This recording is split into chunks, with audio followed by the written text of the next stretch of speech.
A big shout out goes to Maxxis Tires, Jensen USA, and Fox Shocks for supporting the Inside Line.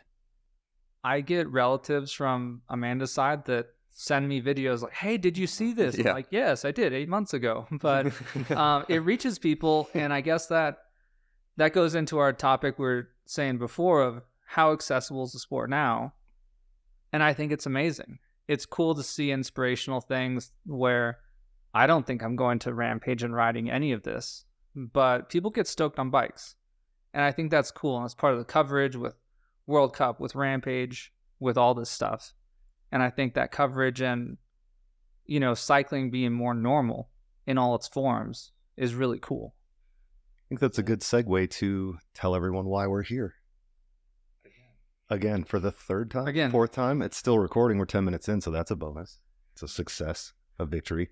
Welcome, mountain bikers. This is the Inside Line. We're doing ride-along version with every single vital editorial staffer and some contributors. We have Johan Hjord here. We have Nils Hjord here. We have Rick Reed, Johnny, Jason, Steve Wentz, Amanda Wentz. We're all in Reno celebrating Cam Zink's Rampage win. Go Cam! Yeah. No, that's not why we're here, but it's pretty sick. Feel the energy, right? We're doing what we call internally our cheap bike mountain bike test. And that means the bikes are $3,000 or less. I think the most expensive is $2,800. Some are down to $2,000. And yeah, just worked out. Johan happened to be here on a planned vacation. We got everyone hanging out. It's been a fun day. Steve, you had some stuff you wanted to talk about, and it kind of was on that topic of the accessibility of bikes. Yeah, I think I have somewhat of the hot take of the sport is that it's more affordable and more accessible than ever. I mean, I know my bikes are amazing. They're fun. Everyone in this room has really high-end expensive bikes, but you don't have to have that whole getup, that whole, $10,000 ensemble to have a really good time. And I think my perspective comes from, I started out when I guess the most expensive bike was $5,000-$6,000, and that's in the late 90s. And now every cheap bike is a half or a third the price, and it works way better. And it's even cheaper based on inflation, So I think it is more accessible than ever, even though a lot of the flash and a lot of the views and stuff is on a new high-end expensive thing. But it doesn't have to be that way. Yeah, you've been involved in all three of these that we've done. Jason, Johnny, Johan, you'd never hopped aboard bikes this inexpensive for the sake of testing at least. And it was pretty fun this morning. Everyone saw the bikes for the first time and we're discussing which brakes might not stop them, which wheels might explode, which suspension's going to bottom out. But Johan, let's get your take on what you felt the day was like. It seemed like towards the end of the day, everyone was pretty psyched on what the bikes could actually do. Yeah, absolutely. And just taking it back one step to Steve's point there, in terms of where mountain biking was and where we are today. If you look back, 15, 20 years when I got into the sport, riding a mountain bike trail was by definition very gnarly because those trails weren't purpose built really. They just happened to be there, or somebody, vaguely would rake in a line and then try and ride it on a bike that was more or less fit for purpose. And we used to wear a lot of body armor because bikes would break and we would crash a lot. And that was just how you got into the sport. You needed to break something yourself or the equipment. And we spent a lot of time just fixing stuff. Like it was just par for the course. Oh, my wheel broke. Yeah, of course it did again. I just hit that rock a bit too hard and the thing just tacoed. That just happened. That was mountain biking. So today, to the point, you can have a totally different experience for way less money. The bikes we've been riding here today, you can pretty much all of them ride out of the box. You can get down some pretty gnarly terrain. It's super hard for the last 5 years. If you try to pick a bike that's been a real bad bike in terms of geometry, that almost doesn't happen anymore. Like we know, the industry knows where the numbers should be, and so irrespective of budget, how much you throw at a part spec or frame material choice, you can make a good bike that rides properly, because we all trialed and errored the mistakes going back 15 years ago. There was geometry that was literally unrideable, and we still rode it because that's what we had. So this experience here has been quite an eye opener because even in the last few years, I think these supposedly, so-called cheap bikes, it's still a fair amount of money if you're coming off a Walmart build, but relatively speaking, they're affordable for a high-end piece of sports equipment. They have come a long way, and we all had a blast. We rode a few different bikes. I don't think I rode the worst one, because I've been around long enough to know to pick the good ones. So I rode the best ones in this test. But yeah, I had a blast. Like I didn't have to stop twice and think, hey, is my bike going to do this or whatever? My limitation was, as always, me. And that's a good place to be, where you can trust your equipment at this price point. And to interject, Johan is extremely greedy. He's the only one that rides with his brakes backwards. So he can choose a bike, and then none of us want that bike, because we will actually die through no fault of the bike. Just setup. Yeah. That's why I ride my front brake on the right side, the right hand and the right side. Yeah. Yeah. What was your take, Johnny? Well, just kind of on what they were saying, it's funny thinking back to like my first mountain bike where, yeah, you would break something every ride. I think I remember going to North Star on my first bike with a dual crown fork, and it was a quick release dual crown fork. And I went from an XT hub to an LX hub to a Dior hub to a just Shimano brand hub, because I think my parents realized like these relacing wheels is getting really expensive, or, all these axles we're replacing is getting pretty expensive. And then eventually I got 888 and it was awesome. But yeah, I think it is cool how these you're not really losing anything in terms of like the frame and geometry. You're getting a foundation that you can like really build on. And even with where they come, yeah, it's like you don't break a hub every time you ride. I think because I know everyone else has to ride it, I'm limiting myself to just be like, all right, let's not blow out these wheels right away, or try not to burn through the brake pads entirely. It's a balancing act for sure on the cheap bike. But it was surprising because, yeah, once you're kind of adjusted to, or like recalibrated to like what the entry level components are going to do, you can just ride it the way you normally would, but you just kind of know like the limit is you're going to get to the limit a lot quicker on it. But if you're kind of like holding yourself back, then yeah, I mean, they all ride really good. And I think for me, it was kind of like put myself in the shoes of someone who's realistically going to buy this bike. I don't think someone that's been riding for 20 or 25 years is going to be like, all right, my next one's going to be the $2,000 bike. And when you look at it from that perspective, I think, yeah, like that entry level experience is so much better, because say you got one of those bikes 20 years ago and you break apart every ride, you're going to get out of the sport pretty quickly, realizing how expensive it is.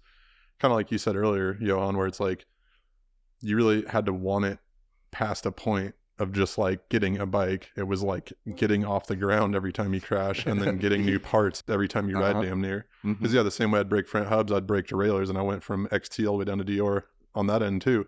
And you're just, yeah, kind of bummed, like, man, I had a really nice bike.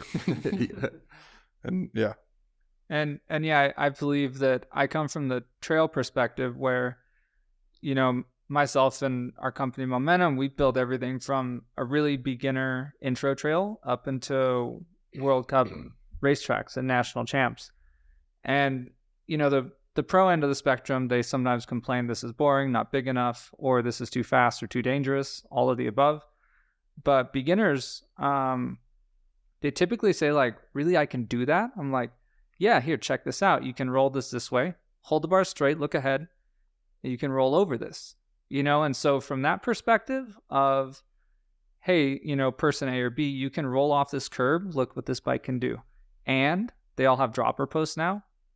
Now, like, you can push this lever and the seat goes down. They're like, whoa, no one cares how many speeds it is. You can push this lever and the seat goes down. Like, whoa, this is amazing. And I think that's easy to forget. But yeah, from the perspective of, yeah, you can roll over this rock and the bars will stay straight and the tires don't flat. We had no flats today. Right? Like, that was pretty cool. And to show someone coming into the sport, like, you can get this bike, seat post drops, roll over almost anything. That's super cool. That didn't happen before. For sure not. Got any thoughts, Jay? Son? Go ahead, Nils. Yeah. So I think a lot of people kind of underestimate what those bikes can do, because they'll bring you about 80% to where you want to be with a bike as someone who is quite experienced. And like comparing it to a $10,000 bike, those extra $7,500 or so will just give that extra 20%. And so there's so much you can do. And I guess like the crowd that buys that kind of bike isn't the real most experienced. And so for that kind of crowd, you can really go really, really far with those bikes. And there's, throughout the day, I guess all of us had kind of the same weak spots. And actually, they're not that massive because we mostly complained about brakes or tires. And those are a pretty easy swap. And if you swap those two things, you can really shred those bikes. And they have no weak point. They won't break, as you said. And it's just great, really. You can have a lot of good time on them. Since it kind of seems like, for the most part, this is a test on the spec provided for the price, for the most part. When I was building them up, it was interesting to see what seemed like product managers or whoever's behind the spec of the bike at a particular company, if they were trying to make the bike cheap or trying to make it kind of ride better. Like some are dual 180 rotors, some had 200 mil rotors.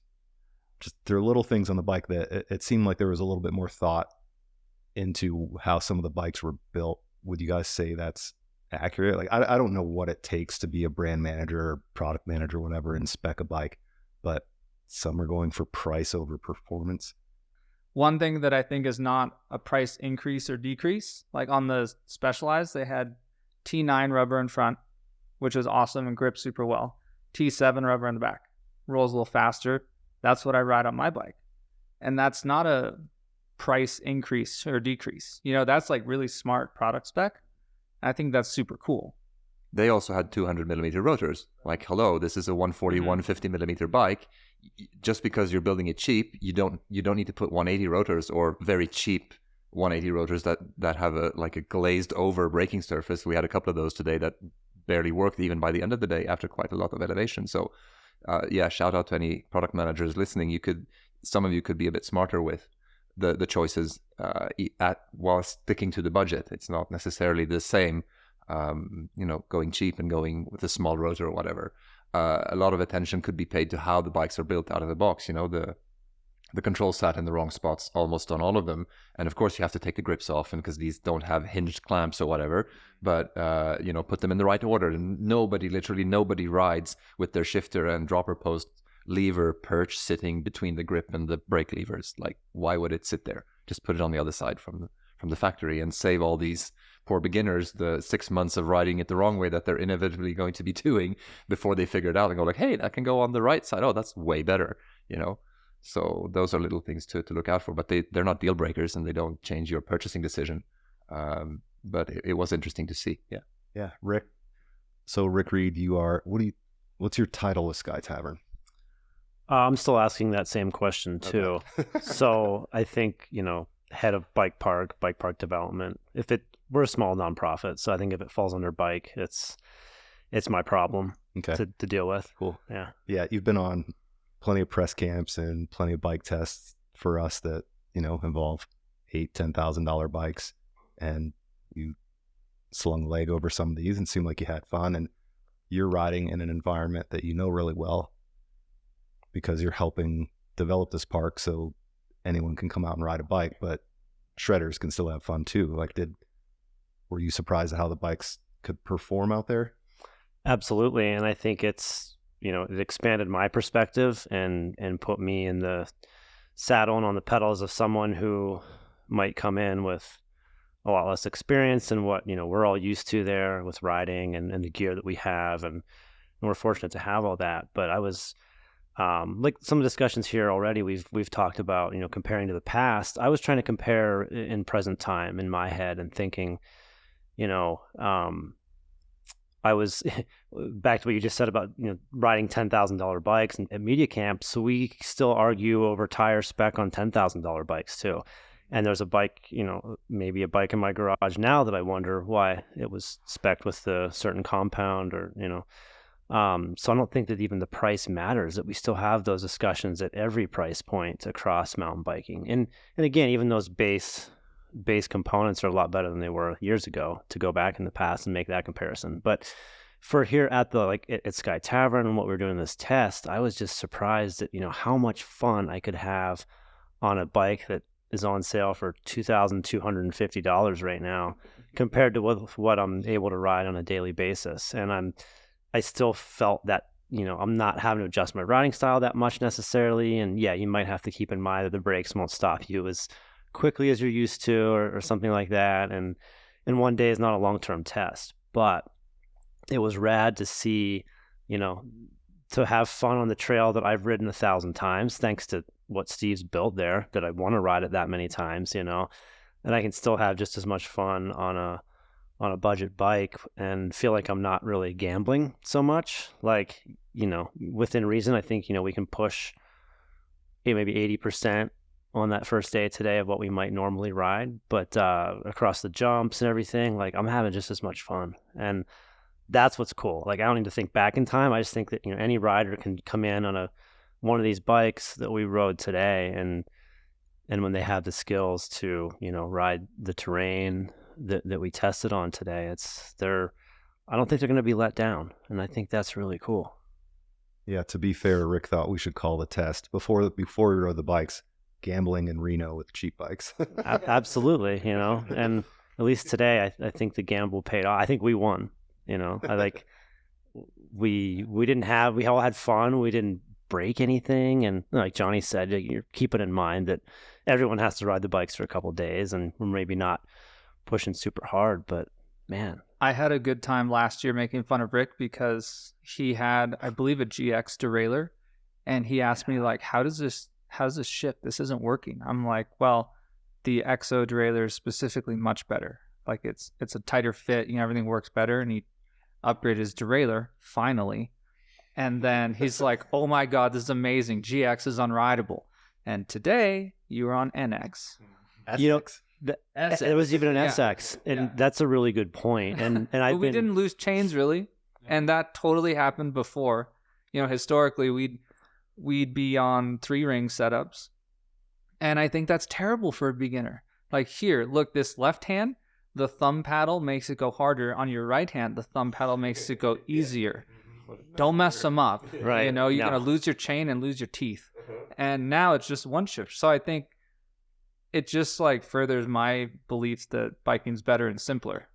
And I actually want to hear your perspective on like shoes and products, because that's the world you came from, right? And like 10 years ago, there was only a 510 shoe that was viable. And now there's so much more stuff, from shoes to products, and like it all works. Most of it works. Yeah. Yeah. There might still be some room to, just because you make a product and it's in your catalog doesn't necessarily mean that maybe you should make that product and have it in your catalog. I think that that's part of the issue that this industry's in right now, is that it's a great time to be a mountain biker, but from certain aspects of this industry, it's not the greatest time. And there's been some unfortunate things happening lately, and people that aren't in the high level decision making positions are at the brunt of those decisions that have been made that aren't so great. That there's way too much product inventory. There's too much of this strive for consumerism, and buy this, our company needs to sell this, needs to sell that, but do they? Like, does every brand that makes gear need to have a SKU in their catalog for every protective category? Or does every brand need to make a helmet just because they make some sort of apparel? And I think that people need to step back in those positions and reanalyze and say, like, are we trying to be everything, or can we focus on something? And back to that conversation of like, who's a good product manager and brand manager for a bike? I think the ones that can realize and say, hey, I want the best rider experience for our rider, for our brand, and then have that follow through the entire product development line and right to the to the shipping and boxing and how the consumer gets the bike. Then they're the ones that they're going to stick around, hopefully, because they're going to have that best added value to the end consumer. And that's what's still lacking in some parts of the bike world and in the gear and everything. And Johan knows, I mean, he tests more gear than any of us, and I think you probably could say that there's maybe some things that aren't necessarily as reliable as what we rode on bikes today. Yeah, if you're kind of a beginner or less experienced mountain biker getting into the sport today, first thing you should do is definitely shop around, because when it comes not just to bikes but the equipment in general, because so much of it has gotten so much better, and there's a lot of really, really positive innovation out there. If you look at fabrics and stuff that goes into what we wear, if any of you go back 15 years in time and take out, if you've saved any of your wardrobe items, you wouldn't want to be caught dead in that today. First of all, the colors or whatever the designer was on at the time, not a good look, and also the fabrics themselves, they were horrible. After half an hour of riding, you'd smell like a skunk that's been run over, and that's just not the case today. You can get dry release stuff or whatever, things that you don't have to feel like you're riding around in a nylon garbage bag recycled as a jersey, so that's the good stuff is out there. But very much to your point, Rick, there's still brands putting out equipment that you wonder if they ever rode it once they designed it. It probably came out of some CAD/CAM software, went off to Asia, came out of the production line, and they went, yep, this is good, put it on the shelves, and then a couple of rides in, you're like, hey, did anybody ride in this after they designed it? And I know that happens. That absolutely happens. Come on, and it shouldn't. Throw a bone. Give me an example of one you think is like that.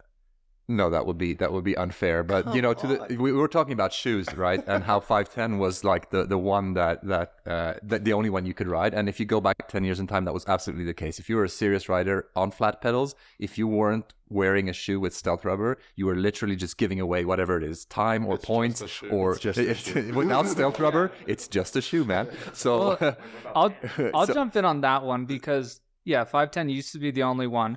Like Specialized has good rubber now in their shoes. Fox does too. Fox does too. Those are the three, by the way. You can stop there. Yeah. You can stop there. But I tried a Teva before, and I'm like, oh, that just feels like the rubber that should be on a skateboard. These are terrible. And I've done work for some different brands before.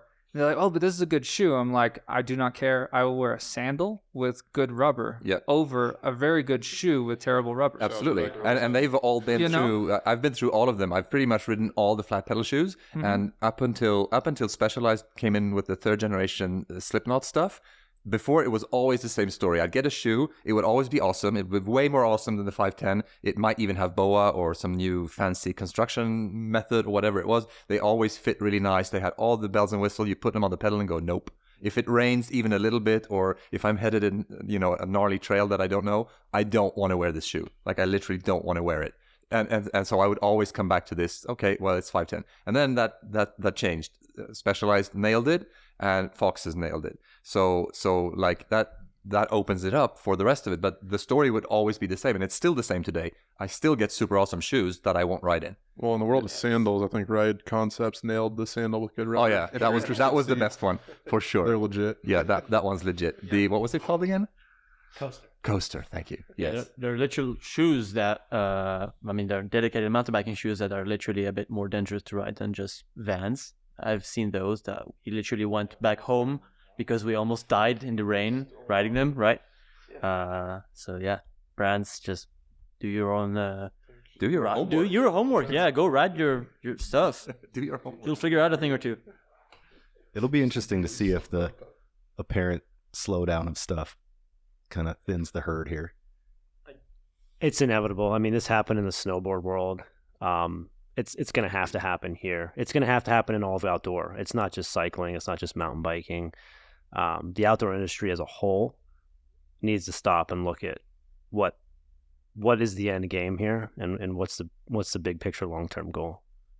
Yeah, we could be on like $5,000 bikes next year for the budget test with all the blowout sales and stuff. It could trickle all the way down to that. Yeah, like they're $5,000 now, and next year they'll be it'll be under $3,000 next year.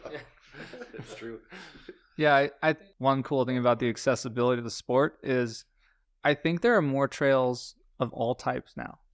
I think some of the built manufactured trails get more press now, or they're more visible, but I believe that I see more rogue trails and more professionally built trails everywhere, and I think it's pretty easy to find a lot of them. And I think that's really cool. You know, it's awesome to see people starting out for the first time, and you can see someone who pedals squares, you know, more or less, and they're nervous. And I'm like, oh, that's cool. They're trying it. And I'm like, wow. And I think that's awesome, you know. So I think that's everywhere, but you know, I obviously go places where people are hiring us to build. But like, you're in San Diego, Jason, and there's lots of rogue trails. Are there? You got that out? Yeah. Like, what do you see? Rogue podcast. Have mic options. Yes, there's more trails now than 10 years ago when I was first getting into mountain biking. There's also there's a lot more ways to find trails. Both, I mean, trail forks, or I mean, you can still go to your local bike shop if you want and probably get cool guide about like, yeah, you should ride this spot, but really the good spot's over there. But there's just a lot more knowledge on trail stuff. But I feel like everyone's been crushing it with this conversation. Like, I've been listening, and it's awesome. And it's kind of like what's the saying? Like, rising tides raise all ships. It's that for me. Like, going back to Rampage, Rampage gets more eyes on mountain biking, and the more eyes that are on it, you know, my family in Kentucky, my grandma will send me something from Rampage and be like, you seen these mountain bike guys? I'm like, yeah, like that was from 2013. It's crazy, you know, but it's relevant outside of our core industry that we know, which is we're like kind of narrow-minded in the way we see mountain biking. But then, you know, the bikes are getting better. There's more access to trails. Growing up in San Diego, I was one of 3 kids that rode mountain bikes. Everybody else surfed and skated. I know like probably 15 kids since then that have hit me up that are like, hey, like I want to get a mountain bike. Like, what should I get? Because they live near trails, or, you know, they realize that they can get bikes now that are good at a lower price. Like just all maybe like barrier to entry, maybe across the board is a lot better. Even products. I mean, I proved everybody wrong today that you don't need any of these shoes you guys are talking about. Good old Vans will take you far.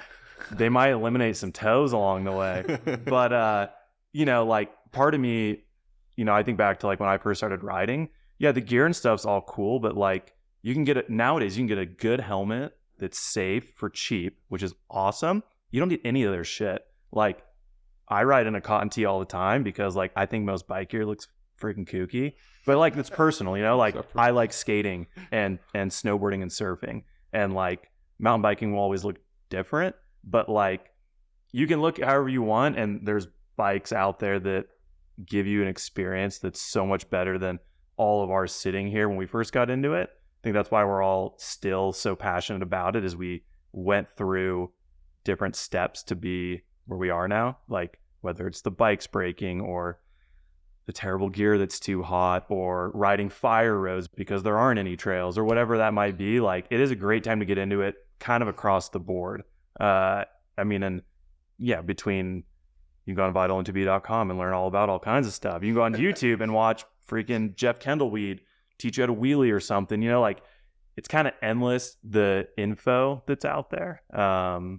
Which, yeah, I don't know, bit of a ramble because everybody else is crushing it covering about cheap bikes. You know, the question that kept coming to me is, we're all sort of like fapping, high-fiving about how sick these cheap bikes are, but we all ride really expensive bikes. So like, are we all going to start riding $3,000 mountain bikes? Like, what if we're all super stoked on what these bikes can provide and the on-trail experience and the performance level they hit?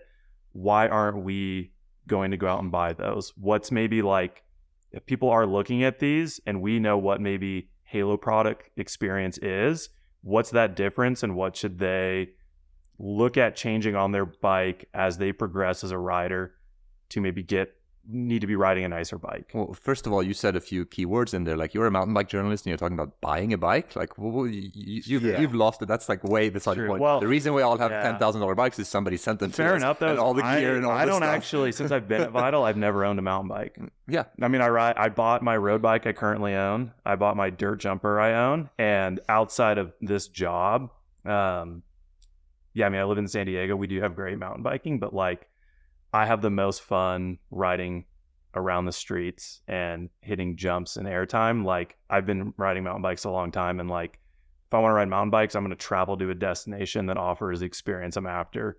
Like, yeah. But yes, I would happily buy a bike to like fit what I need. And I think, like, I mean, for me personally, I'm not going to go buy a super nice bike. I would happily buy an aluminum bike. I like the feel of aluminum better. And then I would get nice brakes. I would get mid-level suspension and tires and wheels that I enjoy. Maybe not nice, but I mean good tires, but probably wheels that have a good warranty or I know are durable, a mid-level drivetrain. And that's it, because like I want a bike that I can destroy and like throw around. And you know, the fancy stuff is really cool. I would put electronic shifting on it.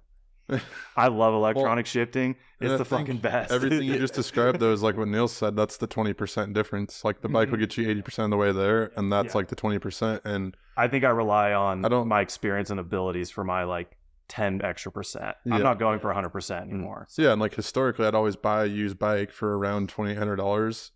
That's like a slightly nicer build spec, and upgrade the wheels, maybe put a different damper in the fork, and it's good to go. Like it's usually just wheels are the shortcoming generally.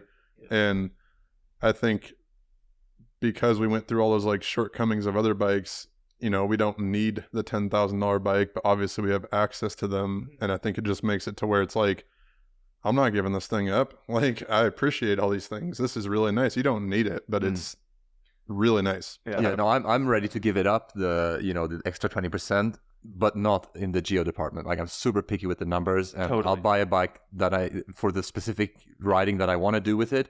I'm very, very picky because the last, let's say 3 or 4 years, they've really nailed a few of the key points that make a difference compared to even 5 or 6 years ago. You know, a steeper seat tube, the head angle in the right ballpark, like it needs to be exactly where I want it.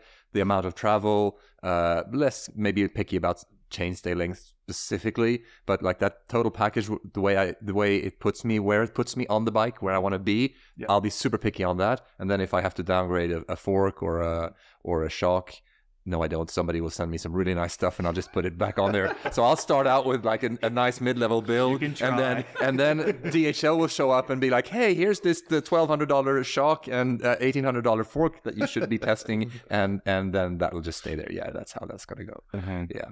Yeah. I mean, I think that was a cool takeaway for probably all of us today, but definitely me, was that all the bikes we were on, frame, geo, and a lot of like suspension kinematics, like we really didn't, nobody had beef with that. We were talking stiffness. we were talking most about components, and like that's really great for, I think it was sort of said already, but like people that buy these bikes, they have the chance, they're basically riding the same bike that the nicer spec is, and then they have the opportunity to upgrade components where it fits their needs. Because, you know, we might have complained about some of the tires today, but depending on where you ride, those tires might match your terrain perfectly. And even with, brakes a little bit, like if you're really getting into the sport and you're riding mellower terrain, a lot of those Tektro brakes might be okay. I mean, we were all going fast on them. At a point, you don't want it to be too touchy.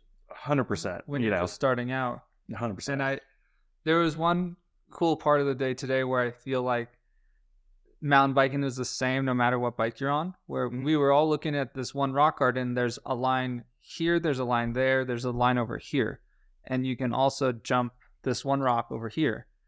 And Rick's done this line before, and he's like, wow, that's sketch. I don't want to do that. That's super gnarly. And I was like, okay, is my tire hard enough to not fold over? And like very specifically to the point of like, what's the difference in a less expensive bike and a higher end bike? The front tire on the Rocky, I believe it was a WTB. It was slightly overinflated on purpose so it wouldn't fold. I didn't get the choice of traction and stability, but I was like, okay, this won't fold on me. It's not going to kill me. So like I can do this line. It's like kind of blind, kind of sketch, kind of whatever. But I was like, that's okay. I can still do this line, and the turn is imperfect. I feel like with the super high-end bikes, you get the best of both worlds. But for me, I could only get one of them, and I chose life. Well, Like, I chose life, not speed, and that's like the real world difference. well, and I think a lot of people getting into mountain biking, they don't know that you have the choice of traction versus stability. You know, you learn that in time, and they might, before they even get to that point, be like, I can't freaking stop, because they're riding at ability that they're 2-finger braking and dragging brake all the time for like the safety that provides, where, you know, we all of us here have different preferences on like what we prioritize in a bike, but we've learned that through like years of riding bicycles, maybe not even different bikes really, but like you can ride the same bike for a long time and learn what you might want and not like out of it. And even going to talking about, you know, being so lucky to ride really nice bikes, I've yet to ride the highest end bike from any brand and be like, man, they did it. We're done. We're at the end. Perfect. I'm always like, how like transmission, I'm like, it's super good. Still shifts bad once every so many times. It's not perfect. Or like, you know, I still flat. I still break wheels. Brakes that I'm like, I just bled this the other day and I need to like bleed it again. And You don't bother checking sag. I don't check sag, but as you can tell, it's got me pretty far. I already got my hands full with all these brake stuff. All this other stuff that I just don't like. No, but like, you know, it's getting nitpicky. And of course, like the ride experience is great. But to me today, because I haven't ridden a bike like that in so long, I was like, oh, wow, we're a lot closer than in my... I thought this whole test, I was like, it's going to be a bloodbath. We're going to be blowing up wheels and like bending crank arms and chain snapping, and nothing was wrong. And towards the end of the day, I was like, well, we're almost at the end of day one. We just got tomorrow to get through. Like, I'll just start pushing it. Like, what's the worst that's going to happen? You know, one bike gets eliminated. It's okay. And that's why that section was cool, because that one section, there were different lines, different people looking at like, oh, are you going to do that? You're going to try that? And someone did this thing and someone did that thing. And then there was some other guy off in the woods taking pictures. That just sounds like a normal mountain bike ride to me. Yeah. You know, you're debating what to do, what should I do, what can I do? And that's the entirety of the fun part of the sport for me. Yeah, and like with the Geo, and going back to me saying, you know, I was like, oh, I got to reel it back a little so I don't break these parts. If you didn't think about breaking parts and just did what you would normally do, it was incredible how you still feel relatively comfortable knowing that the brakes might not slow you down as much, knowing that the wheels might not hold up as well, or knowing that you could flat. If you don't think about any of that, you can do it legitimately. And like, I think it's just crazy that, you know, even trail bikes are capable of that. The frame is stiff enough to hold up through it, and the Geo is good enough to like keep you upright. Whereas, you know, the bikes we started out the discussion talking about, any wrong move and you're going to crash. Yeah. And those were like $4,000 bikes, Yeah, you know, for sure. Yeah. And the thing is, the same complaint of parts breaking was brought to light by Dakota Norton and Bruni also in previous, you know, recent podcasts. Like, I can go faster, but my bike won't survive. You know, like, and those guys are some best in the world. You want to feel like Loic Bruni or Dakota Norton, buy a $2,000 mountain bike. Totally. Yeah, that's exactly what I need to do. But that, now I get it. You know, I'm like, I don't okay, get it I on the can do this. You don't get that on a $10,000 bike. No. The But when $10,000 level is much higher. When you come from the Halo level down to the entry level consumer grade, you're like, wow, yeah, I would probably break a lot of stuff on this bike if I keep doing this, but it can do it for a finite number of times. Yeah, like you saw G's bike on his crash where he exploded at Rampage. Yeah. Like, I don't know how large that drop was, but it was It's like at 60 least feet or at something. least 60, it was yeah. 60. Mm-hmm. It's gigantic. Mm-hmm. And his bike, I thought it exploded, and his bike was basically fine. Yep. Yeah. Like, that's crazy. Well, to in his me. own words, he was basically fine too. Just, you know, a cracked skull and a couple Yeah. of vertebrae. But he right as rain. Give it a couple of months. Yeah. he'll be back. Never trust the words from someone who just cracked their skull. But no, I feel like the bike survived. Like, sure, he's abnormal. He has more metal in his body than most people, but the bike survived that? That's crazy. Yeah, and a lot of these frames wouldn't maybe do that, but what they can do is like, you can probably drop off your house. I mean, I'm not saying you should, but you probably could drop off of like tomorrow's a house, test. you know. The Rosignol's pretty heavy. It might survive. It's got some mass there. Yeah. But they're all like very similar construction to what the top of the line aluminum bike is. It's the same frame, I believe, on all of them. And it's like, if you swap out the parts, you're basically on the top of the line bike at that point. Like Geo is going to be the same more or less, and the stiffness of it will be similar. And I think that's the cool part, is you're not like all that technology it took so long to develop from our first mountain bikes to now is available to someone's first mountain bike, like full suspension bike. And you're just going to sacrifice some weight and then maybe some durability long term. But generally, the heavier parts are more durable. Yeah. Going back to Johan, you mentioned like how the bikes are assembled, where the controls are, the cockpit, and Steve, you talked about it a little bit on the trail today. Some of the bikes we have are direct to consumer. Some you have to buy at a bike shop, and building them, I'm like, yeah, direct to consumer, sweet, set it up. But Steve, you raised a really good point that it seemed like almost, if it's a first timer, beginner, the value of getting a bike built or fit at a bike shop to make sure some of these things that we know are kooky, like where the controls are placed, is communicated to the person with the bike. Yeah, I feel like it's pretty important to have. I think the shops are awesome. If you have some amazing friend who's going to help you set up everything, that's cool too. But if you can go to a good shop that sells the bike or sets it up, and they can, just make sure that the brake reach is good and your suspension is set up pretty well, like that's awesome. You don't really get that with direct to consumer, and I feel like every shop out there should totally embrace direct to consumer bikes, because that's going to be their future customer with service, upgrades, all that. But I do think there's a value to go to a shop and say like, hey, I want to get into this. Like, what should I look out for? Can I make this lighter or heavier? And I think that's awesome, just to make sure it fits and make sure you're comfortable. And for those beginners, really know how the dropper works and say like, yeah, I want my brakes to be really strong, or I don't want to be too touchy. Either one's fine. But a really good shop can do that. So I think shops are worth it. For everyone that's worked at a bike shop, would you bed in the brakes? Because that's the first thing you notice is when, okay, the bike's built, let's go. You ride down the street and you honk on the brakes. You don't stop at all. Like if someone just spent $2,000 on a bike and they ride down the street and don't stop, like, do shops do that?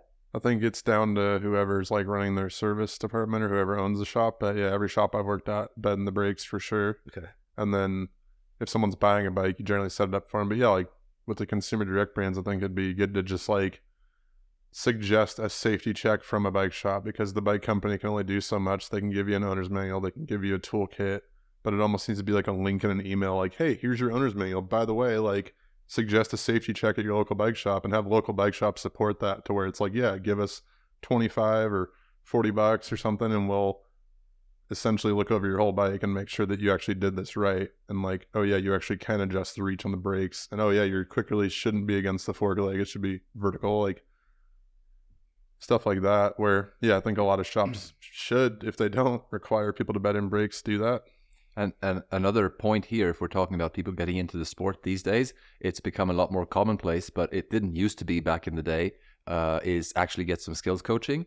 Because if you can save so much time and pain and heartache by just having somebody in the shop set up your bike and then go out on the trail with somebody who knows how to teach you the basic stuff like body position, weight transfers, real simple stuff. You don't have to get flashy with it. But so many people will go like, oh yeah, I have trouble going off drops, I probably need a factory level fork.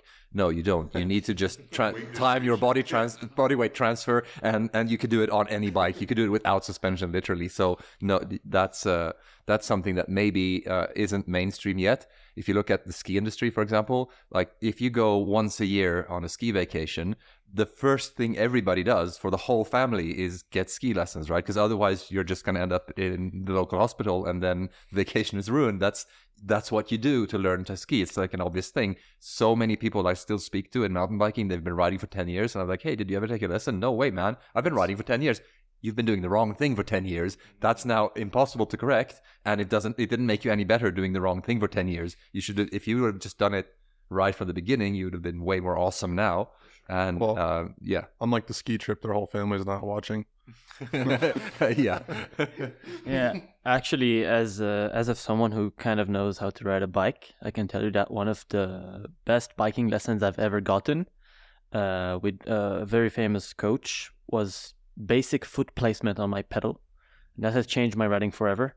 And it, as stupid as it sounds, just get back to the roots and the basics, and that can impact, like 90% of the riders haven't done that ever, and they really, really should.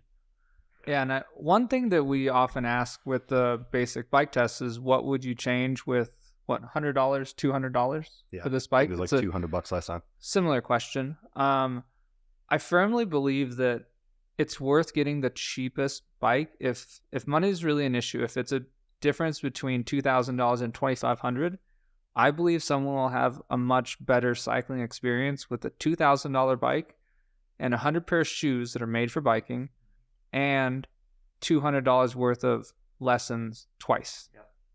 You know, that person will be a better rider, a safer rider, and have more fun on the cheaper bike. Yep. Rick, you were all about the lessons. Yeah, I mean, just from my own experience, at Sky Tavern this year, we started our clinic program, Riders in the Sky, and we were lucky to get some amazing coaches this year, and who are going to expand this program in the future. But we came into this thinking like, okay, again, like back to that ski area concept in the winter, that's what Sky Tavern is. It's all about teaching kids to ski.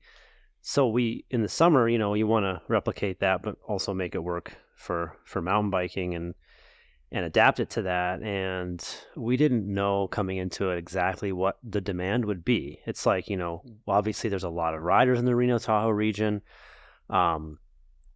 But, even some of our coaches were a little bit questionable on like, hey, I don't know, are there enough women to fill a women's class? Are there enough kids that are going to come out every week? And we quickly learned, we got the word out there a little bit, and the demand is high. And we're just so excited that we can take that momentum into next year and have more classes. And this year we focused a lot on youth and women inclusive, and did a couple men's clinics. And next year we'll be able to expand everything. But it was really cool. And back to, what Neil said, I mean, just to see how our coaches break down the fundamentals, whether that's a true beginner, someone who's only been out a few times, or even an intermediate rider.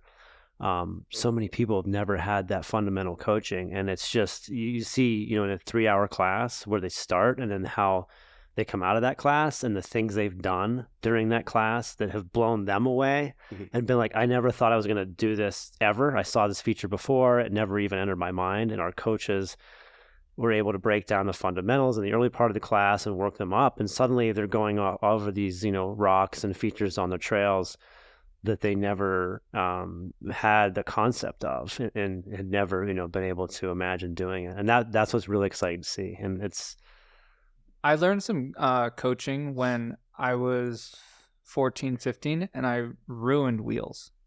I had no concept of line choice.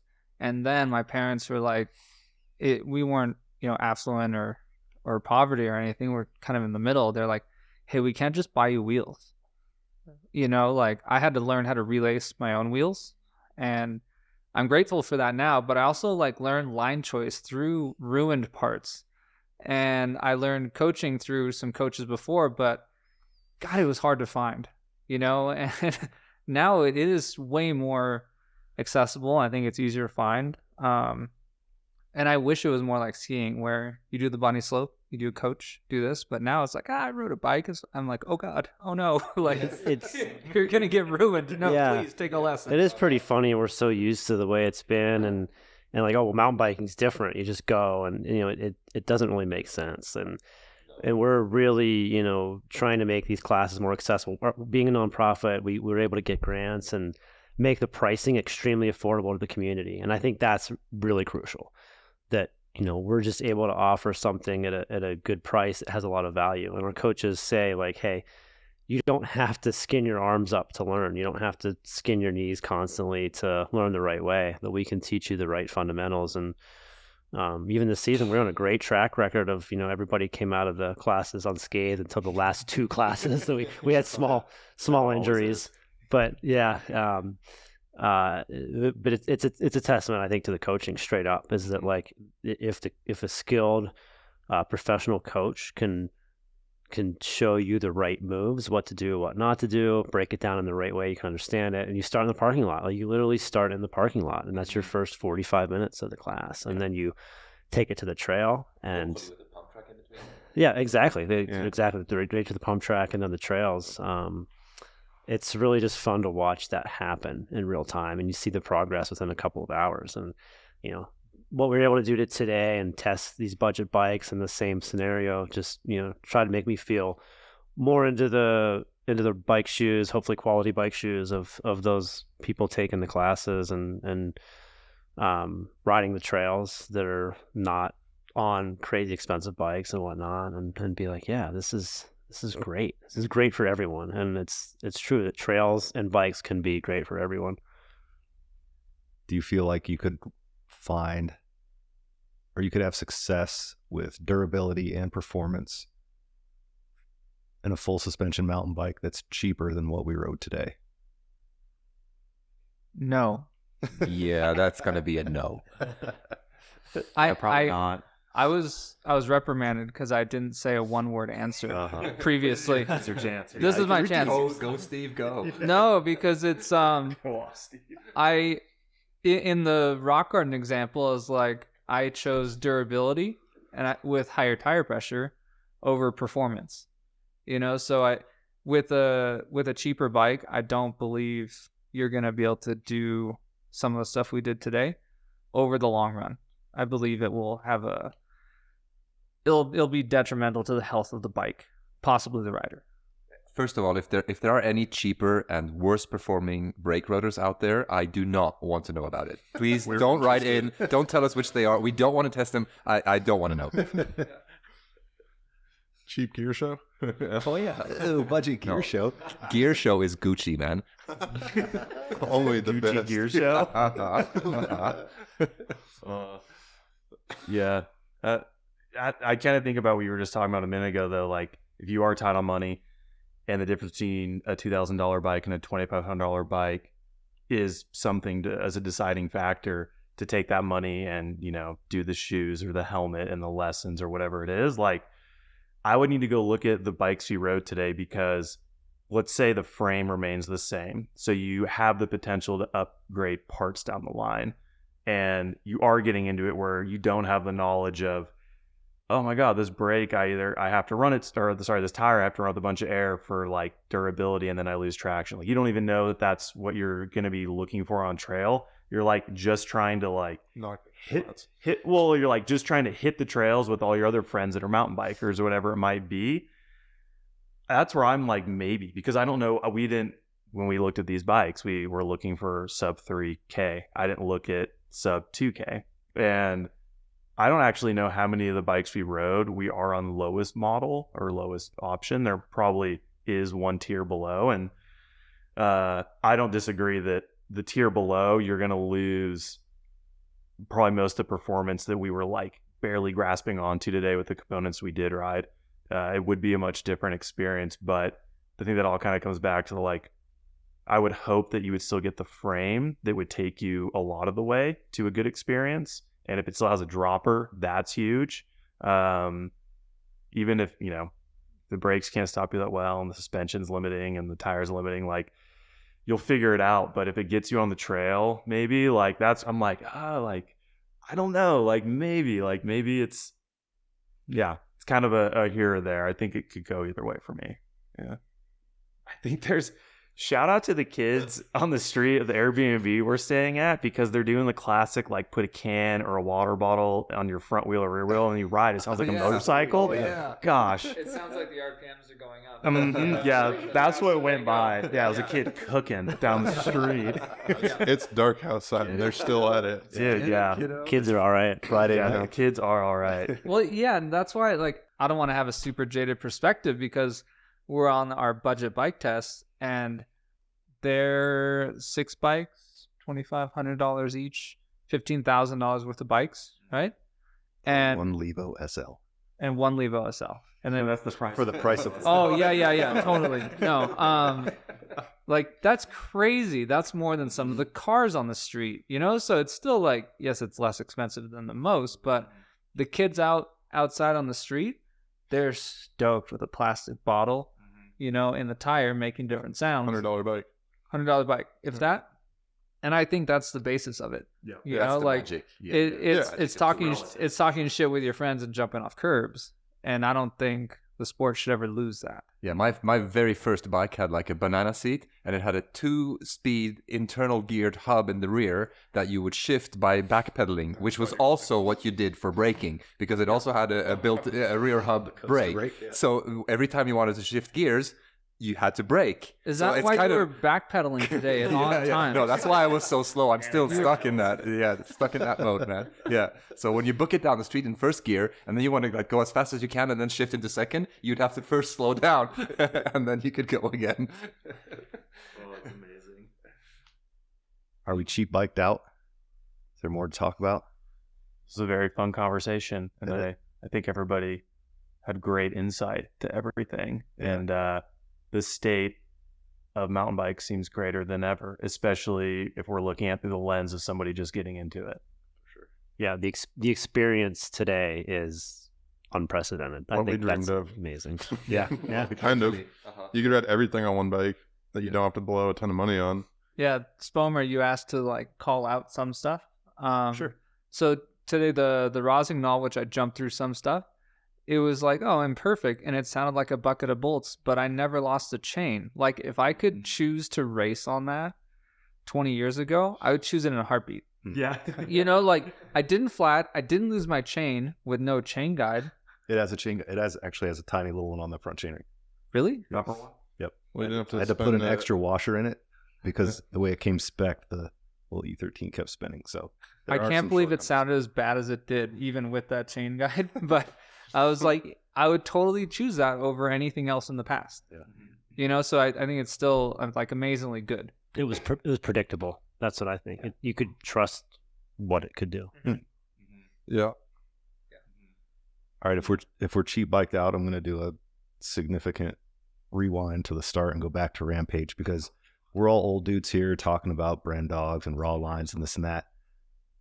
But looking on, was it on Instagram, I think is where I saw it the most, or maybe even on YouTube, tons of people thought Bienve got robbed. Like he was the innovator, and it seemed like they were more like the younger kids, you know? So what do? How do we get everyone happy? Solve the problem. You don't make everyone happy. The old guys like raw trails, the new kids like front flips. Well, no, it's not about that. It's a judge sport, and it's always going to be subjective. Like, who are we trying to make happy? I mean, like, the riders don't think they get paid enough. Everybody watching's upset with who did what. But, like, if we all stand back, we should all be pretty thankful that, like, Rampage exists so that my grandma in Kentucky knows what mountain biking is, which maybe is helping sell more bikes. Like, it's all... I'm not the one to talk on this because I like watched half of it and skimmed through it because I was like, maybe we'll do a B-Practice podcast on it. And I was like, I don't really care about this anymore. Like, it's all super impressive. Like, if we all step back and everyone who's like upset about whatever, like all his dudes are crazy. They're all gnarly. Like Bear Claw tried, it's a show. Bear Claw tried to give perspective on it, but he's from the angle of like, everybody's giving me hate. I'll tell you why I'm right, and here's how we judged it. Which, like, I mean, wouldn't we all feel that way if we were in his shoes a little bit, you know? And it's a flawed judged competition. You know what I mean? Like, if people that watch Rampage watch any other judge sport, everybody's always upset about everything: surfing, snowboarding, skating, FMX. I think the issue is, dude. I mean, like if you go watch, what's the thing that everyone does now? The one that happens like in Texas or wherever, where they got like the massive jumps, and is Imagination? Yeah, Red Bull Imagination. I think that's what it is. It's Well, that's always kinda like it's the always fest- like, oh, it should have been Colby Raha, it should have been Axel Hodges who won. Like, it doesn't matter. There's people who like the massive front flip over the canyon gap. And then I see Emil do a switch tail up off a drop, and I'm like, that is bananas. That is But like, Into another cares, drop. you know, like, yeah, it's all. Well, I think it's difficult because there's only one Rampage a year, so there's no chance. It's like you gotta wait till next year. Hope you get invited. Hope you build a line that stacks up, and then hope you execute it. Whereas like the Fest series and that stuff, no one's complaining about someone not winning a festive. Well, that's because nobody watches it. Well, Because they don't produce any media. Right. Well, not nobody anymore. wins, right? Well, no, they pick like a winner. They pick a best whip. They pick best trick. Same. There's not a first through 12. No, but No, they do yeah. award someone like Queen- king of the fest or whatever, or king of the weekend, like that type of stuff. And like no one bitches about that because it's all gnarly, and it's a session. Yeah, but it's Yeah. very Like, it's very all the- quick compared to Rampage because literally it's Yeah. invite only even for media, and they produce very little of it compared to how much they put Well, into the build. it originally How had a gnarly pretty big buzzer in it. Like there was originally yeah, there was a buzz, quite a but- bit more content coming out of it, and it was a lot more accessible. But yeah, they've kind of backed away from that. But I think that jam session style is cool because it's like, yeah, just ride all day and we'll pick someone. But Red Bull has to be a spectacle. It has to be a live event. It has to be like a story. And Which is great. yeah, it is great. Yeah, it is. And if you look at so many sports and how we measure the people we look up to, like we want these heroes. We want a Michael Jordan. We want the Federers and the Rafa Nadals who just rack up the titles. What? Kelly Slater. Oh yeah, Slater, of course, the goat, the OG, the actual goat. Yeah. So you want some of that, and then to get to that point where you can just put somebody on a pedestal, you need to have a metric. So what's the Yeah. metric? It's how many titles, Viewership, or yeah. how did they score? How did they play? So you want that, and then you see a guy like Brendog who spends quite a few years showing up at Rampage, digging completely unique lines, taking a lot of risk, keeping it very, very raw. And he Yeah. does all the things that they said he should do. Have a raw line, have exposure, have risk, go big, try a super sick trick on something that many of them wouldn't even attempt riding. Yeah. And then he has to come down and be fourth again. It's like, at some point, you just want him to be up there. And that's like, let that to dude say, No, yeah, I that's my hero. He's up there and he got that podium. He has that tick in the box. I don't need him to have it because I still think, Does he need it though? No, do I we think care? Do we not talk about Brendog more now because he did get fourth? And say he That's- got on yeah. the podium, do we not still talk about him? I don't know. There's a lot of comments online of Brendan- people who care. But there's people who care in the like, this is what I think because my opinion matters. That's always the case. I mean, That's- yes, but like, That's what the but, internet like, gets if- used for these days. yeah, but like, if it's about creating the Jordans or creating the Brendan Fairclaws, like he did the thing, and regardless of what the 6 judges put a number on, it still exists. No, of course. Yeah. And it's the thing I'm Like pretty I much just the don't most think it all stoked on. matters. So, like yeah. at the end of the day, like I think it's fun. Like I enjoy kind of like talking about it because none of it really matters at the end of the day. Like Cam won, he's like sitting on a beach somewhere right now drinking a mojito, where the fuck he's doing. Like it doesn't matter anymore. It's over. Nobody remembers it. Like that's the world we live in. Would you guys agree that Brendan won the internet? Brendan, Ollie, and Yeah. Deacon. Yeah. I don't feel like Yeah, anyone else put out as much as they did as often, yeah. and with such And that's awesome. Yeah, with such a just like personable vibe. Sure, Like, absolutely. yeah, Yeah, I wanna that's go why- They're in hang it out for with the those love dudes. of it, Why the doesn't actual love of it. everyone else do that? Like, why? well, he runs a better business. Sure. Like this is different, you know. I don't know Van Steenbergen much. Like I don't see a lot of his stuff, but I don't know that it's the story of Brendan got robbed. You know, like I don't know what his contracts are. I don't know what his income is, you know, but I believe he got 8th at the last one he did, and people said he got robbed. It was totally his choice to come back. You know, so like the riders know they have a choice to come back or do other things. And totally his choice. And he did a lot better. And he's getting a lot of press. And that might be all he needs. Yeah, I'm sure know, it is. like- If you know. He's doing this for his career. And yeah, and he's talking a lot about Death Grip too. He's like, yeah, I'm doing this. I've been full in on this stuff. But regardless of that crew, they do it for the love of it. If you watch the stuff they put out, they're into it because they actually love being there. They love every minute of it, and they're gonna do it regardless. Like Yeah, he didn't win the event, but I'm not saying that he lost. Yeah. You know, like Yeah. he's got his own style of stuff, and I think that's super cool. With Bienve too, it's like he won 3 awards. Like Yeah. he didn't win the event, but he got Best Trick, Rider's Choice, and the Kelly McGod's Spirit Award. And it's like that's pretty solid accolades if you look at like if you were doing it for the sake of building a resume, to so to speak. Like that's I don't know. And actually, to the Yeah. point of what it means to those people, if you saw Bienve's reaction after the first run, like that tells you everything, because he basically didn't even finish his run, broke out in tears, Yeah. and said, "I'm done. I'm never riding that again." And half an hour later, he's like, "You know what? I'm stoked to ride. I'm gonna go and do my line again." the front think- flip again. That's not normal, you know. That's For not me, it normal. was- And he was always going to do that. He doesn't care. For me, I thought Talos Turk's run was sick too, because he was another one that like crashed in the little wash at the bottom, and they had him mic'd up, and he's just like yelling in the helmet, and then he's Well, like, he "Oh, was yelling some sorry, stuff in the helmet, sorry, yeah. audio guy." Yeah. Like, you know, and, like that's just sick, because the whole time he's like yelling Yeah. like, "Chill, chill, chill." Like he's talking to himself. He's like, "All right, just chill," and you're like, "This nothing about a flip can off of like a 40-foot lip to landing drop is chill," but all right, like yeah, go slow maybe.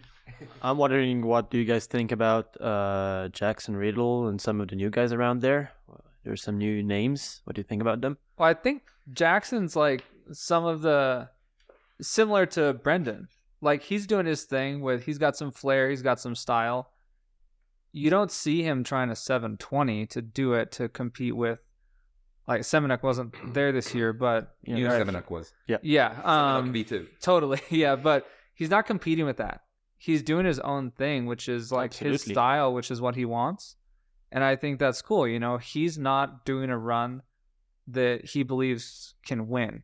You know, I don't think he's delusional like that. He's a smart guy, and he's Yeah, right. going to do his own style, which is awesome.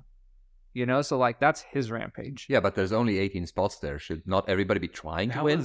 That was my take. Like I watched his run, and on one hand, I like respect him having his own take on Rampage, but then that's immediately what I started thinking is like, well, there's probably a lot of people that could watch this and be like, you're kind of just blowing an opportunity. And then I'm like, what's Transition think of this? What's Red Bull think of this? And like, What does Dark think about it? oh my God. Oh. Still standing in the crowd with a handrail, like, let me in. But I wondered about that too, for sure, because like him and Brage seemed to be like new free ride a little bit. Like they're kind of talked a little bit in that sense. And, you know, I don't think Rampage, they don't need Rampage in a way. And I think Jackson maybe kind of showed, and who knows, like he could have an injury he's nursing. I know he has like a kid on the way. Like his headspace could just be like, I'm going to Rampage this year just to be in it and do it. And I'm thankful for that. And Rampage runs didn't always have tricks in them.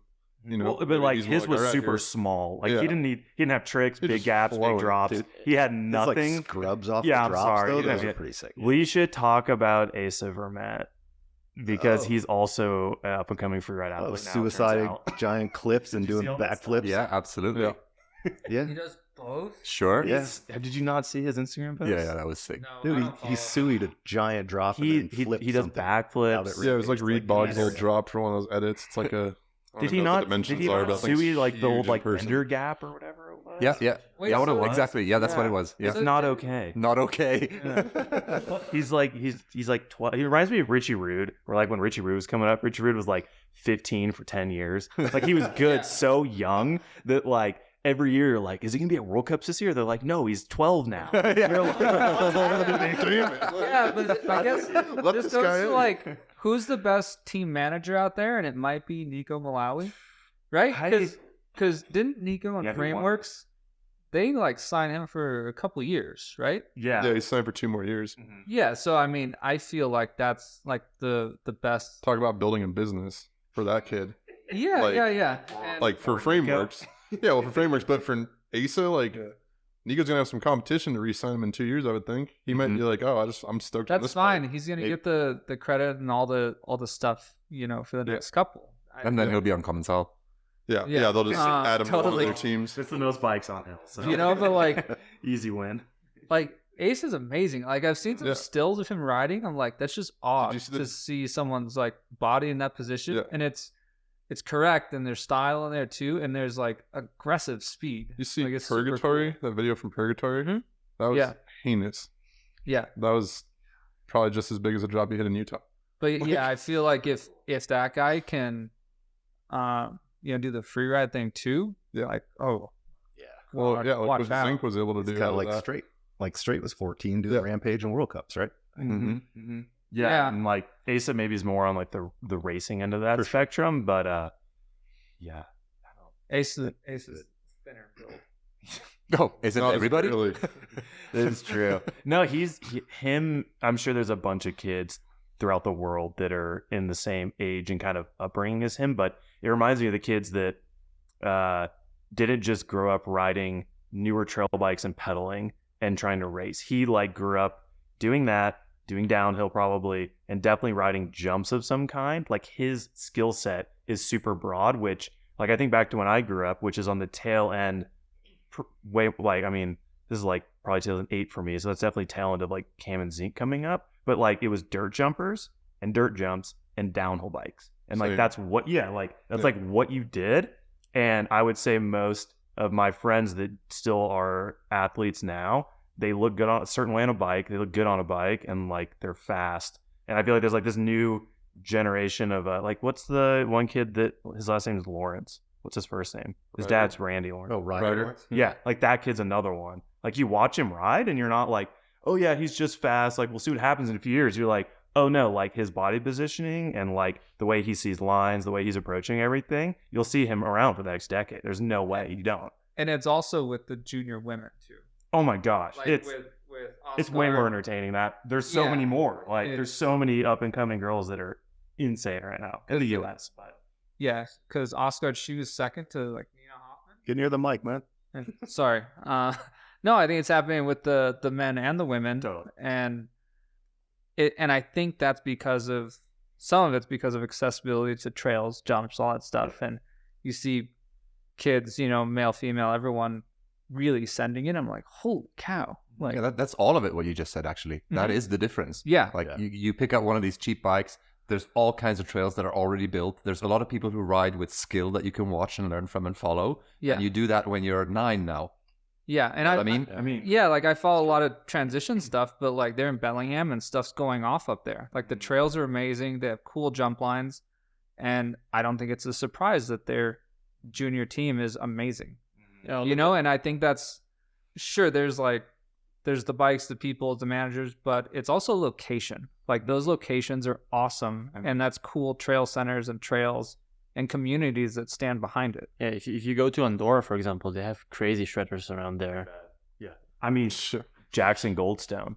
Like, is he not the first one to prove everything we're talking about? We've watched an edit of him on a Strider. When he was grew four. up in Yeah. Whistler, Canada, And Finn.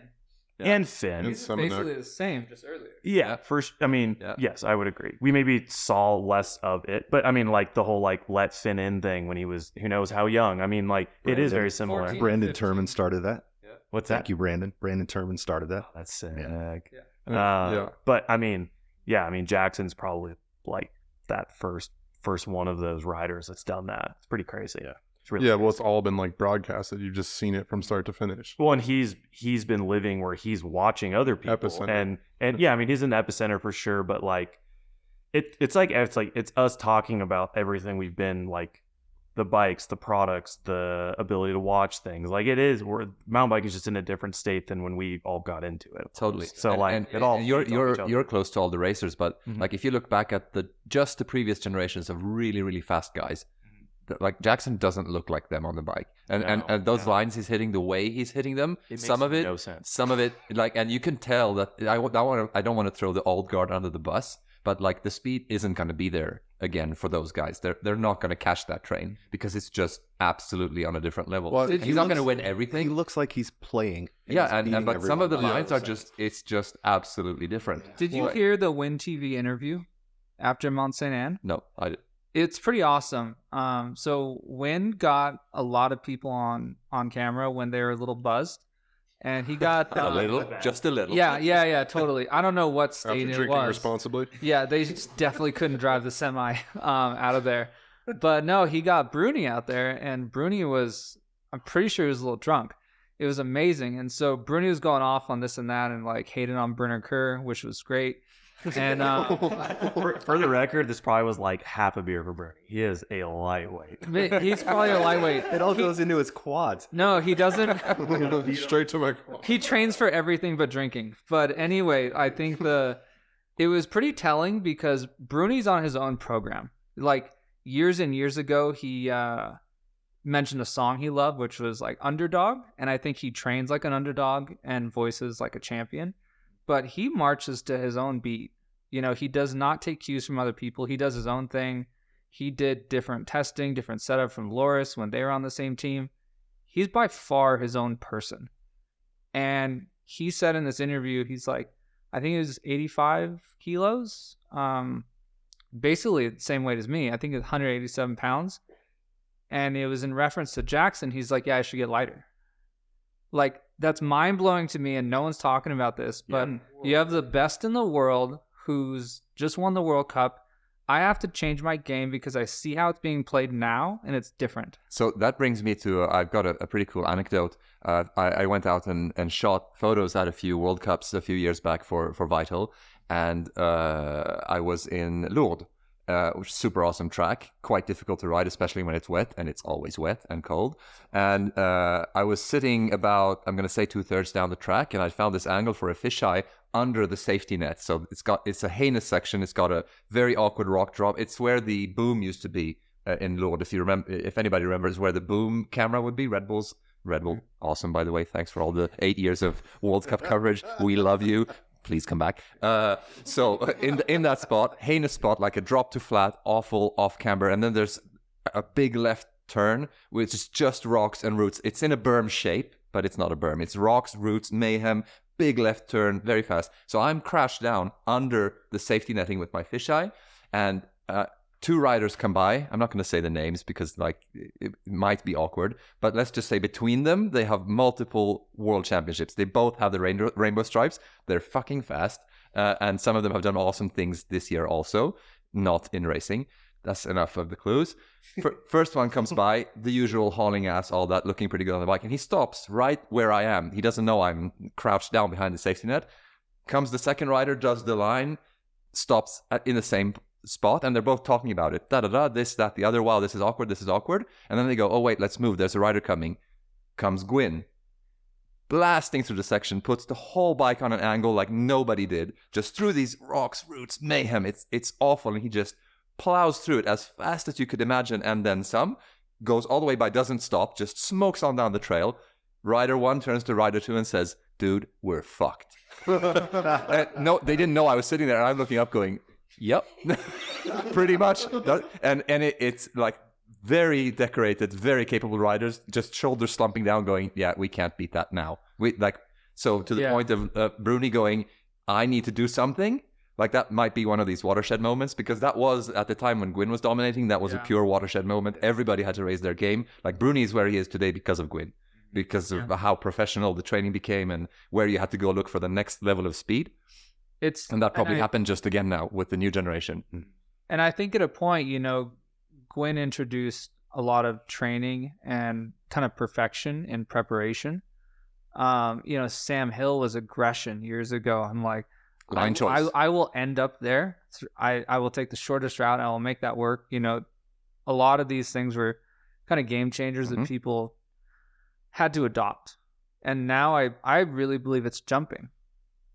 Like Goldstone was jumping down the track and unweighting in certain places and pumping. Being sprightly. And in a very basic sense, that's jumping. And even in moto, this is happening. Like you see Jet Lawrence jumping over braking bumps, over rolls, like it's a jumping thing. And that is looking ahead, being centered on the bike, being in really good control and jumping.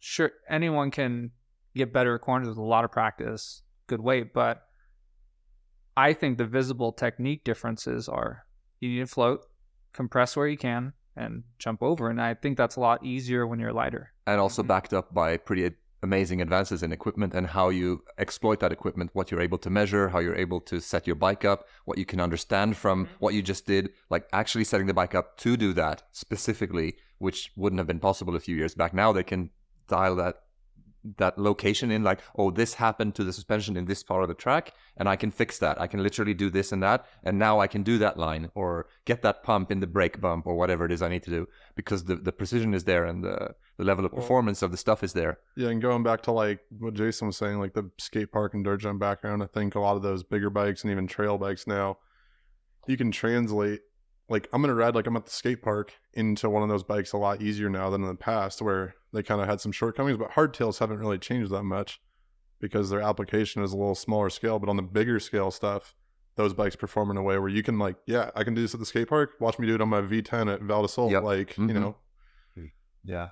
I think that's a lot to do with it. And then the setup stuff, being able to like pinpoint where it's going wrong, like you're saying, that's super helpful. You're bringing that back to Jason's point about Rampage. Like, actually, we don't really care who won, do we? Like, it's a different world. Yeah. That's a different game. Look at us just go off on racing. Exactly. Yeah, back to racing. Oh yeah, bummer. Sounds tough. Anyways, I think your point about weight though is probably more important than people are thinking about it, because I agree.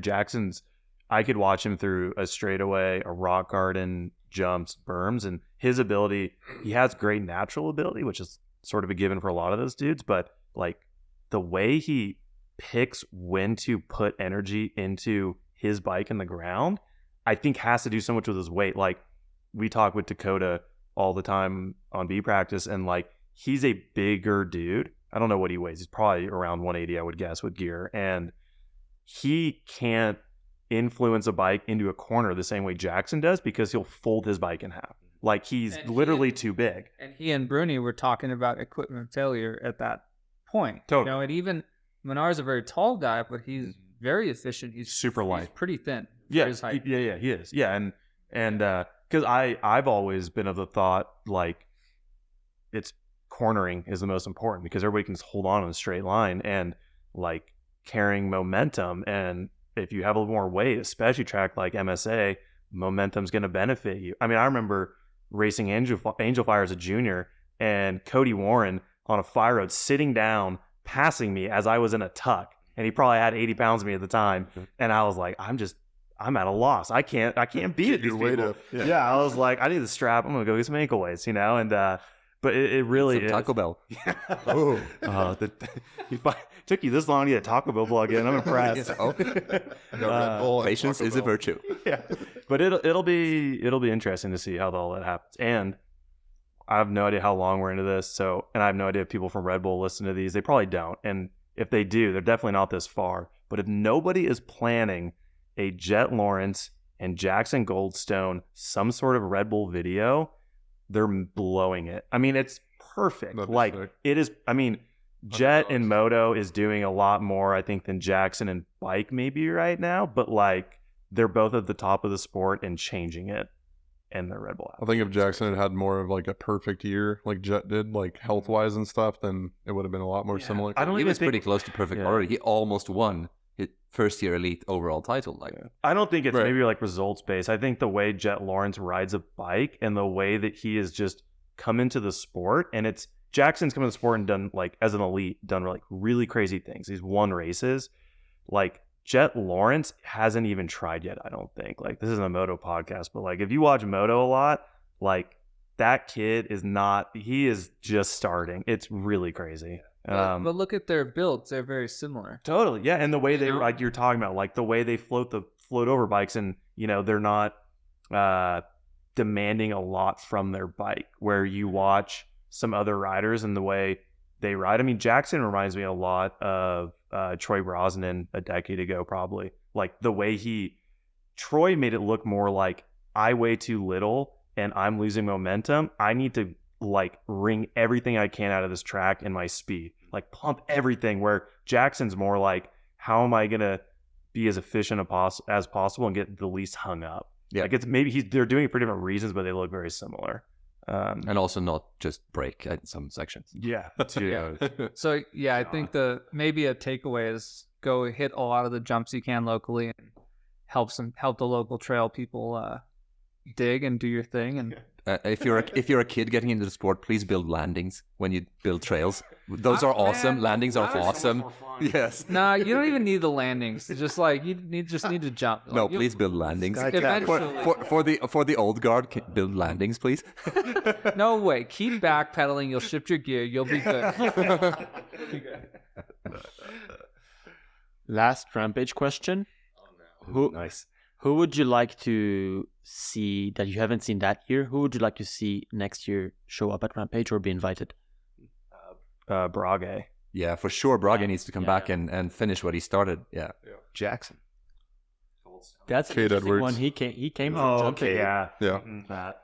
But all those, there's going to be a learning curve for them though. But still, like, see him out there. Who cares, right? Yeah, I'm curious if he's going to just show up and blow up and just be totally fine with it, or yeah, G needs G to come deserves back. it. Yeah. but we've Back, seen man. G at Rampage. We'll put a height limiter on him, like 30 feet or less. G. maybe the restriction. Yeah. On the topic of Rampage, I want to publicly apologize to Cam Zink because I sent texts to many people saying I hope he has an innocuous incident before the drop and doesn't try to flip it. And he did on his first run where he cased the jump. I'm like, yes. You did this. And then the wind is coming up. I'm like, yes, he's not going to flip that. I don't want to see him flip it. He said he was going to try to You flip know, can it originally. Whatever he did, Yeah. he got it done. You know, that Way was to go. I'll a never doubt again. that was a high pressure moment when the judges cheered like crazy when he nailed it. They threw their pizzas. Yeah, they did. It was Yeah, I don't just yell so at the TV savage. ever, but I was yelling at the Yeah, TV. I yelled. I actually physically yelled out. Dude, I shouted, "No!" when I saw him pull. I was like, "No!" you see how And he was close, like, yes. how close his tires were to the Yo! I mean, I feel like Red Bull and the judges and everyone who puts on that event has Cam to really thank for silencing, at least for the next 12 months, everybody bitching about it's too like groomed and it's all just tricks. It's becoming slope style. Cam comes in. I mean, he did tricks. It's not like, I mean, he flipped a ridiculous drop, but like he rode a technical line down the gut of that hill. Nose bonked into it.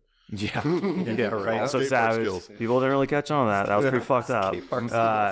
But like straight up, like nobody's really questioning if Cam should have won, right? Which in No. years past, it's always Yeah. that's what we're talking about. So at least we put that to bed for the next. And I think like that, like during Bear Claw's video talking about like, yeah, Bienve's flip was no doubt insane, but your line of sight into it, you can adjust your speed at any point. If you've been to Virgin Utah and looked at any of those ridge lines, like I've ridden just the basic lunch line or whatever, and I consider myself a pretty good rider, but hiking up it, I was like, I don't know if I'm going to ride down this. This is insane. Yeah. And then you see Once it on you're in it, camera you're and in you're it. like, that's like a 3-foot drop. Yeah. But like you can't see it until you're at it. So to go 65 feet or whatever it was at that speed and flip, it's like Off that- axis. That's the like wow factor that like it does translate on the TV, but like standing there and then standing like 10 feet back from the lip is where you're just like, oh my God, like you can't even see where you're gonna go. Yeah, you're gonna land in Virgin.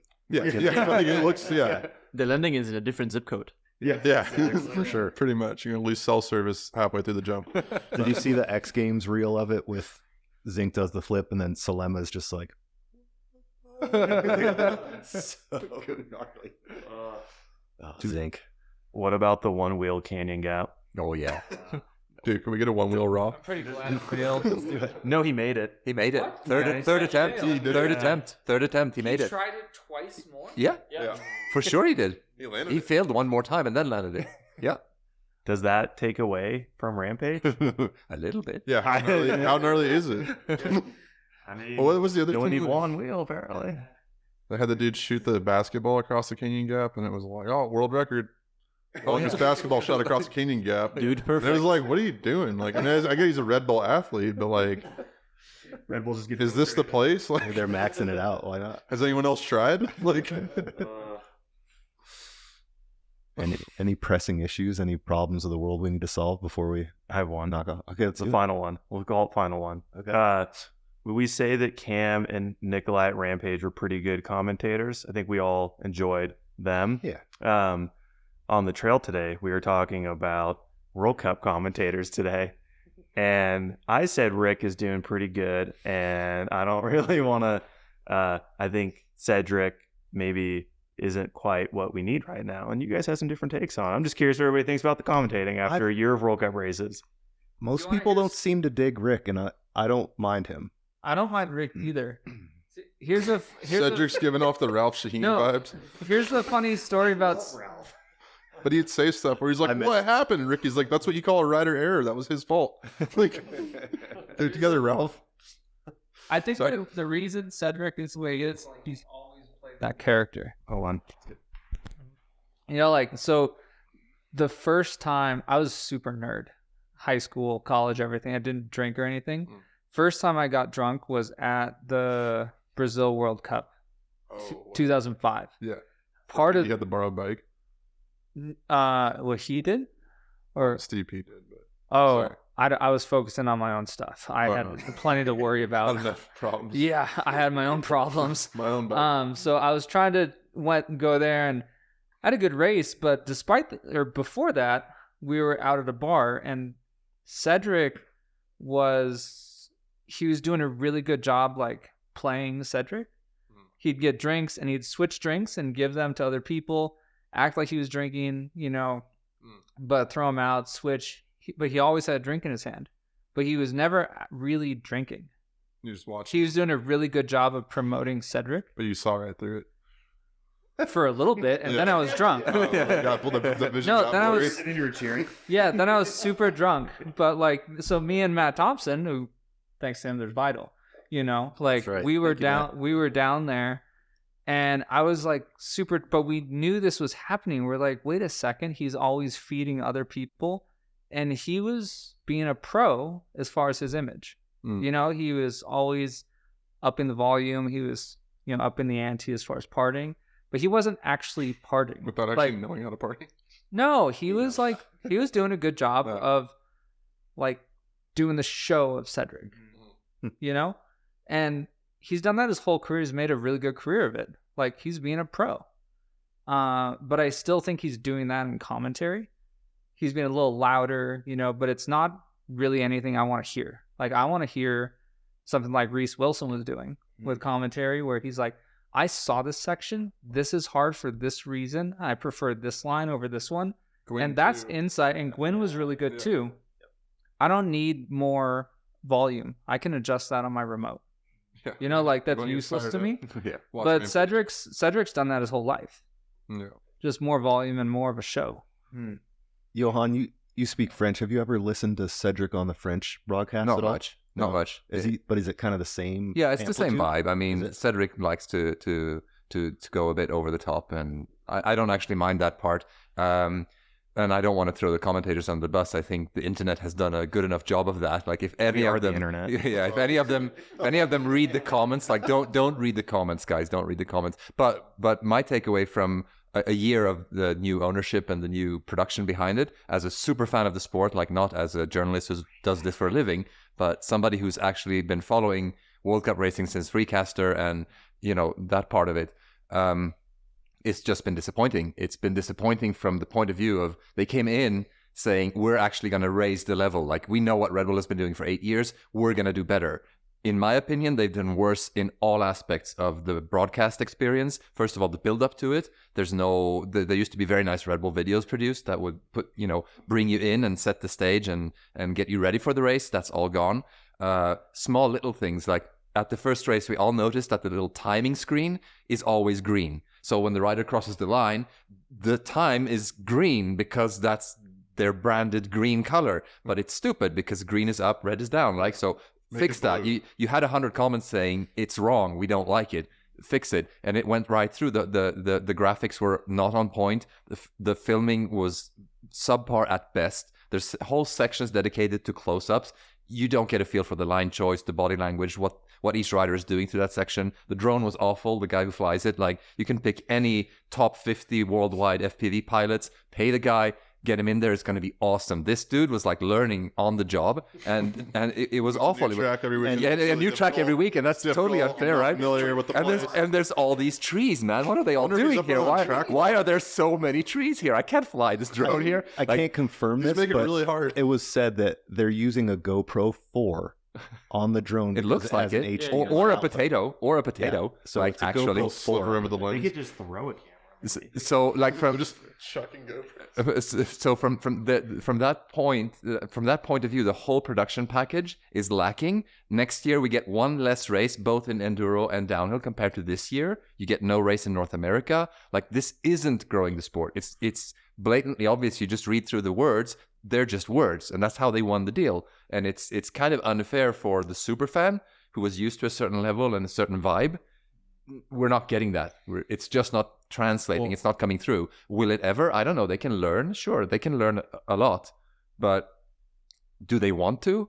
At this point, that's what we have to question. With less races and all that, the vibe around enduro hasn't been brilliant this year. I mean, it literally went from whatever it was to almost nothing. There were weekends where we, as professional journalists, were surprised. Like, hey, wait a minute, the enduro is now? Oh, wait a minute, where are the results at? Let's make a post about it. Like, that's not how it should be. There's like super easy things to fix. For example, just bring a film crew that is part of mountain biking and some mountain biking videographers, because you don't need to fix and teach guys that are not in this domain, this sport now. Just bring someone who already knows it. It's pretty simple.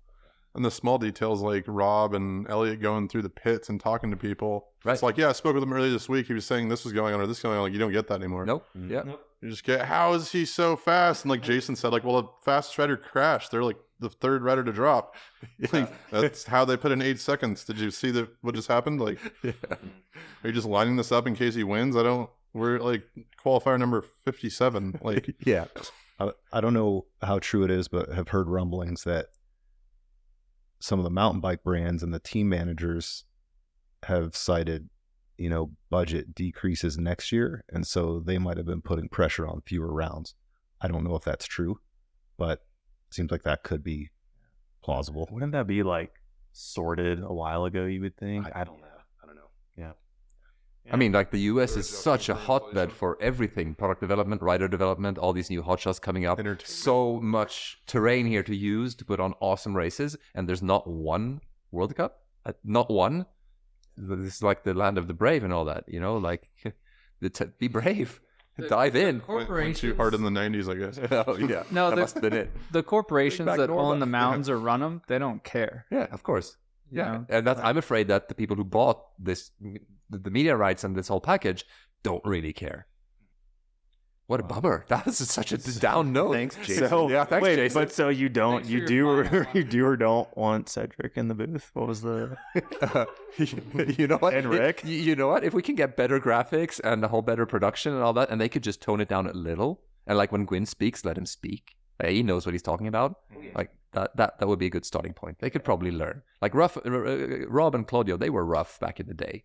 So They were could it? Yeah, they were. Yeah. drunk. Could it? Well, that was Nigel Page. And Could it improve? Yeah, it could improve. There has to be the desire to improve, and we. this on an up note? I mean, you know. Cheap bikes are fun. You got a World Yeah. Cup Cheap track bikes. on Anyways, this. we're gonna spend tomorrow riding Scott bikes Tavern. that don't cost a lot of money, and you don't need to spend a lot of money to ride bikes. You don't need to backflip Shima. up. Look, You the don't need only- a backflip off a 60-foot drop. The only events we complain about, all the riders are on $10,000 bikes. Much. No, those are only the unfortunate ones. Yeah. The ones that couldn't afford the really, really good ones. Dude, Straits Vitas was probably like $4,800 retail. Yeah. Outdoor. Rest in peace. Dude, big shout out to Straight, by the way. That's the positive note to end. Because if you saw read the body language on run number 1, he wasn't ready at the start. Like there was a moment where he almost said, yeah, maybe not. Because as I understand, he hadn't hit the big one at that point yet. He didn't get it done that morning. So huge shout out for run number 2, because that was vintage Straight all the way, like confident. The tricks were there, the huge Sui, like everything we want to see. That was super sick. Coming from someone else who also shattered their back, I didn't come back to do anything like him, but it's pretty cool to see that stuff, because the physical stuff heals, but the mental stuff is way harder. Yeah. Yeah, that was gnarly. Yeah, that was super pure cool. rampage right there. Yeah. That's what it's about. As a fellow backbreaker, what I broke my back on, I would never want to hit again. Yeah. Like, I've hit bigger jumps, and I'm just like, I think I can just roll that one. I don't think we need to bury that. don't need to solve that problem. What'd you say? The mental thing never goes away? Yeah, like I feel like when I was young, I broke my back in between World Cup races, and man, it was hard. I was so stubborn and so kind of strong in my head. I was like, no big deal. This will be fine. Don't have any concerns in the long run. It took my body so long to recover. Straight and I joke about my weight or anyone else's, and he and I were pretty stout, but I lost a lot of weight, and it took about a year to gain it back. And you need a lot of strength, a lot of muscular padding if you're going to, I think, do this sport at a high level. And it took me so long to get back physically that wrecked me mentally. It wasn't the first part. It wasn't the first part of, I'm injured, I have to recover. Mm-hmm. Didn't care. It was like the second part, the duration, and just like the day by day grind of I have to eat more, I have to train, I have to eat more, I have to train. And that's super hard.